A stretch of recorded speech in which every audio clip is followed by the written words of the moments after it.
این دسر برای هر مناسبتی جوابه. اگه عاشق بستنی زعفرونی هستی این دسر رو از دست نده که همه جوره عاشقش میشی. سلام به کانال ما، خوش اومدین.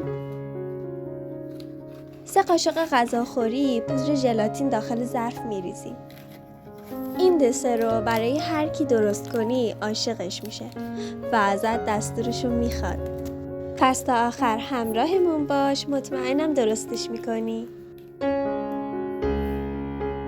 برامون خیلی جالبه بدونیم از کدوم شرح کشور برنامه ما رو میبینید. برامون توی کامنت ها بنویسید.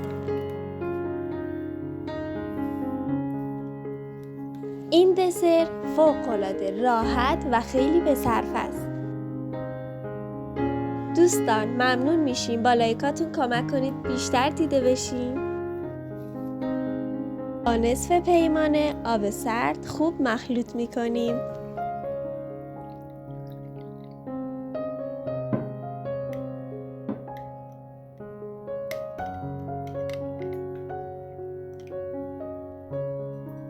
میذاریم رو بخار کتری تا شفاف بشه.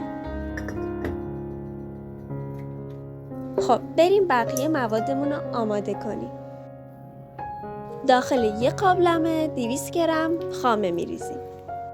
البته من مایتابم مناسب بود ازش استفاده کردم. نصف پیمان شکر به خاممون اضافه میکنیم.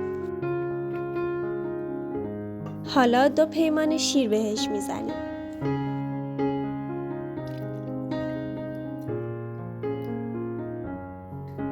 و مخلوط میکنیم.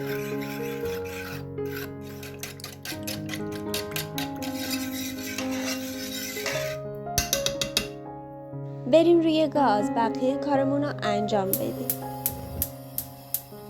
موادمون رو روی حرارت متوسط کمی هم میزنیم. اگه هنوز کانالمون رو سابسکرایب نکردین دکمه سابسکرایب رو بزن و همراهمون باش. بعد بهش 1/3 پیمان گلاب و عرق هل اضافه میکنیم. یکم مخلوطش میکنیم.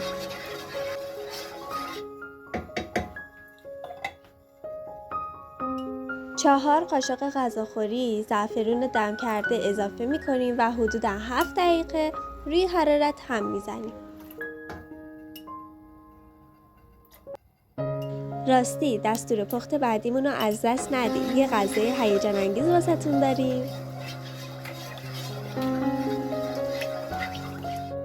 قبل از اینکه به جوش بیاد از روی حرارت برمی‌داریم.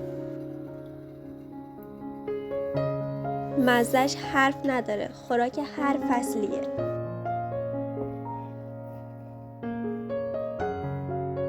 حالا مخلوط پودر ژلاتین رو اضافه می‌کنیم و کمی هم می‌زنیم. هرچی از خوشمزگیش بگم کم گفتم.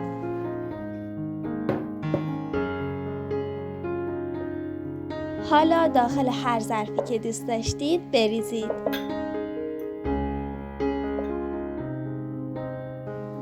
داخل ظرف‌های سربمون میریزیم.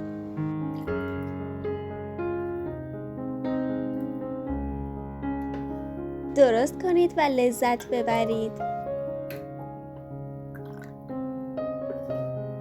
حدود 4 ساعت میذاریم داخل یخچال بمونه. و این خوشمزه ها رو داریم. مطمئنم از خوردنش سیر نمیشیم. لطفاً کانال ما رو سابسکرایب کنید و زنگ اعلان ها رو فعال کنید تا از دستورهای پخت بعدیمون باخبر بشین. ممنون که تماشا کردین. لایک و سابسکرایب یادت نره. نوش جانتون.